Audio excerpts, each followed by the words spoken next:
வணக்கம். செல்வகுமாரின் வானிலை சுருக்கம். 2025 நவம்பர் 9 ஞாயிற்றுக்கிழமை அதிகாலை வானிலை சுருக்கம். இந்த வானிலை அறிக்கை என் அறிக்கையை எதிர்நோக்கி இருப்பவர்களுக்கு மட்டுமே, அனைவரும் பார்க்க வேண்டிய அவசியமில்லை. அதிகாரப்பூர்வ வானிலை அறிக்கைக்கு இந்திய வானிலை ஆராய்ச்சித்துறை அறிக்கையை பார்க்கவும். வானிலை அமைப்பு: குமரிக்கடல், மன்னார் வளைகுடா மற்றும் தென் தமிழக வளிமண்டலத்தில் நீடித்துக் கொண்டிருந்த காற்று சுழற்சி மேற்கு நோக்கி நகர தொடங்கி இருக்கிறது. மிக மெல்ல மேற்கு நோக்கி நகர்ந்து கேரள கடலோரத்தில் அமையும். மியான்மர் மற்றும் வங்கதேச கரையை நோக்கி நகர்ந்த நிகழ்வு செயலிழந்து மத்திய வங்கக்கடல் பகுதிக்கு வந்து நீடித்துக் கொண்டிருந்தது நினைவிருக்கலாம்.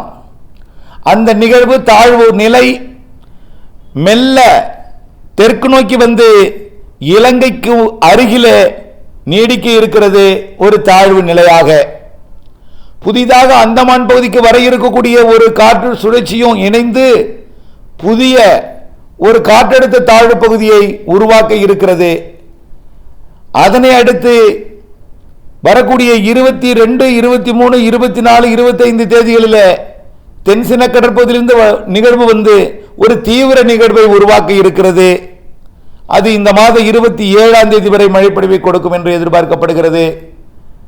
அதனை அடுத்தும் நிகழ்வுகள் இருக்கிறது. டிசம்பர் முதல் வாரத்திலும், அதாவது இந்த மாத இறுதியிலையும் டிசம்பர் முதல் வாரத்திலும் ஒரு நிகழ்வும், அதனை தொடர்ந்து டிசம்பரில் 3 முதல் 4 நிகழ்வுகளும், ஜனவரியில் 3 நிகழ்வும் இருக்கிறது. ஆக நிகழ்வு இனிமேல் அடுத்தடுத்து வரும். எல்லா நிகழ்வும் இலங்கை அருகே வரும். இலங்கை அருகே வந்து தமிழ்நாட்டின் மத்திய பகுதிக்கு வந்து பிறகு அடுத்தடுத்த நிகழ்வுகள் தென் மாவட்டங்களுக்கும் வந்து ஒட்டுமொத்த தமிழ்நாட்டில் வடகடலோரம் முதல் தென்கடலோரம் வரைக்கும், வடகோடி மாவட்டங்கள் முதல் தென்கோடி மாவட்டங்கள் வரைக்கும், கன்னியாகுமரி முதல் திருவள்ளூர் வரைக்கும் நுழைந்து மழைப்பொழிவை கொடுத்து அது அரபிக்கடல் நகரும் பொழுது அனைத்து உள்பகுதிகளுக்கும் மழைப்பொழிவை கொடுக்கும் ஜனவரி வரை. சரி, இப்பொழுது ஏற்கனவே இடையூறை கொடுத்து கொண்டிருக்கக்கூடிய, அதாவது கிழக்கு காற்றை தடுத்து வைத்துக் கொண்டிருக்கக்கூடிய நிகழ்வு தெற்கு நோக்கி நகர இருக்கிற காரணத்தினாலே மெல்ல கிழக்கு வடகிழக்கு காற்றை, கிழக்கு முதலில் வடக்கு காற்றை, வடக்கு வடகிழக்கு காற்றை, பிறகு வடகிழக்கு காற்றை, பிறகு கிழக்கு வடகிழக்கு காற்றை கொஞ்சம் கொஞ்சமாக தமிழ்நாட்டிலே ஏற்ற இருக்கிறது. இதனால வடகிழக்கு பருவமழை மீண்டும் தொடங்கி தீவிரமடைய இருக்கிறது. அதனை அடுத்து நிகழ்வுகள் வருகை வரிசை கட்டி இருக்கும். தொடர்ச்சியாக நிகழ்வுகள் வந்த வண்ணம் இருக்கும். மழைப்பொழிவுகள் இருந்து கொண்டே இருக்கும். இதுதான் இன்றைய அறிக்கையோட சுருக்கத்தின் தலைப்பு. அதன் அடிப்படையில் இன்றைய மழைப்பொழிவு, நேற்றைய மழைப்பொழிவு பார்த்தீங்கன்னா கன்னியாகுமரி, தூத்துக்குடி, திருநெல்வேலி, தென்காசி, தேனி, மதுரை மற்றும் திண்டுக்கல் மாவட்டத்தில் ஒரு சில இடங்கள் மற்றும் திருப்பூர், கோயம்புத்தூர் மாவட்டத்தில் ஒரு சில இடங்கள் மழைப்பொழிவை கொடுத்தது. இன்றைக்கு, நேற்றுக்கு ராமநாதபுரம் மாவட்டத்தில் கொடுத்தது, விருதுநகர் கூட கொடுத்தது. இன்றைக்கு மழைப்பொழிவு தென் மாவட்டங்களுக்கு உறுதியாக உண்டு. தென் மாவட்டங்களிலே இன்றைக்கு மாலையில், குறிப்பாக தென் மாவட்ட மேற்கு தொடர்ச்சி மலையில் மழை இருக்கும். பிற இடங்களில் பெரிதாக இருக்காது, தென் மாவட்டங்களில் இருக்கும். அதனை ஒட்டி உள்ள மேற்கு தொடர்ச்சி மலைப்பகுதிகளில் இருக்கும். அதற்கு பிறகு இன்றைக்கு நள்ளிரவிலே ராமநாதபுரம் மாவட்டத்திற்கு இருக்கும். இவ்வளவுதான் இன்றைக்கு மழை. வடகடலோரத்திற்கெல்லாம் குழப்ப வானிலை இருக்கும், மேகம் வரலாம், தூரலாம், அவ்வளவுதான், பெரிய மழை இல்லை. ஆனால் நாளை திங்கட்கிழமை 10ஆம் தேதி என்ன ஆக போகுதுன்னா, கொஞ்சம் அப்படியே ஆந்திர எல்லையோர மடியாக இந்த நிகழ்வு, மத்திய வங்கக்கடல் நிகழ்வு தெற்கு நோக்கி நகர காரணத்தில் ஆந்திர எல்லையோர மடியாக கொஞ்சம் காற்று வந்து குளிர்காற்றாக இருக்கும் என்பதனால கொஞ்சம் மேகமூட்டத்தை உருவாக்கி தூறலை கொடுக்கும். நாளை திங்கட்கிழமை 10ஆம் தேதி திருவள்ளூருக்கும் சென்னைக்கும் லேசான மழைப்பொழிவையும் கொடுக்கலாம். அதே வேளையில் தென் மாவட்டங்களில் நாளை இன்னும் கொஞ்சம் மழைப்பொழிவு பரவலாக கொஞ்சம் கூடுதல் பரப்பில் இருக்கும். ஒதுக்குதலுடன் தென் மாவட்டத்தில் இருப்பது காற்று சுழற்சி, வெப்ப நீராவி கிடைத்தால் அதை மழையாக மாற்றும். வட மாவட்டங்களுக்கு வருவது குளிர்காற்று. நாளை அது வெயில் வந்ததும் மழையாக மாறும். நாளை பகலிலே லேசான மழை இருக்கும். வடகோடியில் 11ஆம் தேதி இன்னும் கொஞ்சம் கூடுதல் காற்று வடக்கிலிருந்து வருவதும் இல்லாமல் அது கொஞ்சம் வடகிழக்கில் இருந்து வரும். அப்பொழுது கொஞ்சம் நீராவி கலந்த குளிர்காற்றாக இருக்கும். காலையிலிருந்து மழை தொடங்கும் ஆங்காங்கே.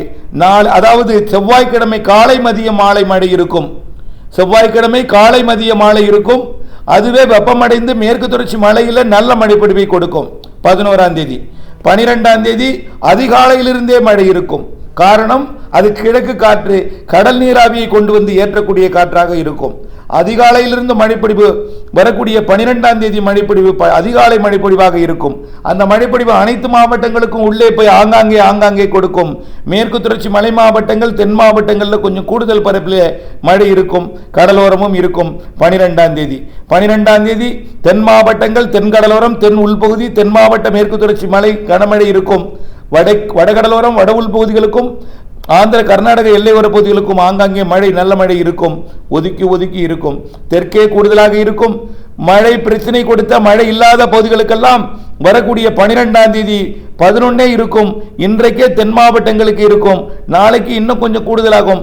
11ஆம் தேதி 12, 13 தென் மாவட்டம், மேற்கு தொடர்ச்சி தென் மாவட்டங்கள் மற்றும் மேற்கு தொடர்ச்சி மலை மாவட்டங்கள், மேற்கு மாவட்டம் கோயம்புத்தூர், திருப்பூர், கரூர் மற்றும் ஈரோடு உள்ளிட்ட பகுதிகளுக்கும் 12, 13, 14 நல்ல மழைப்பொழிவை அனைத்து மாவட்டங்களுக்கும் கொடுக்கும். 15ஆம் தேதி கொஞ்சம் இடைவெளி கொடுக்கலாம். ஏன்னா பெருசா இருக்காது, மழை இருக்கும், கொஞ்சம் தீவிரம் குறைஞ்சிருக்கும்.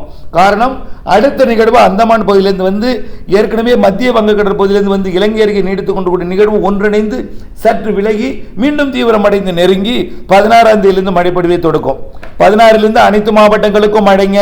இதுல கடலோர மாவட்டங்களுக்கு கனமழை, டெல்டா தென் மாவட்டங்களுக்கு மிக மழை பொழிவு இருக்கு. 16ஆம் தேதியிலிருந்து அனைத்து மாவட்டங்களுக்கும் மழை.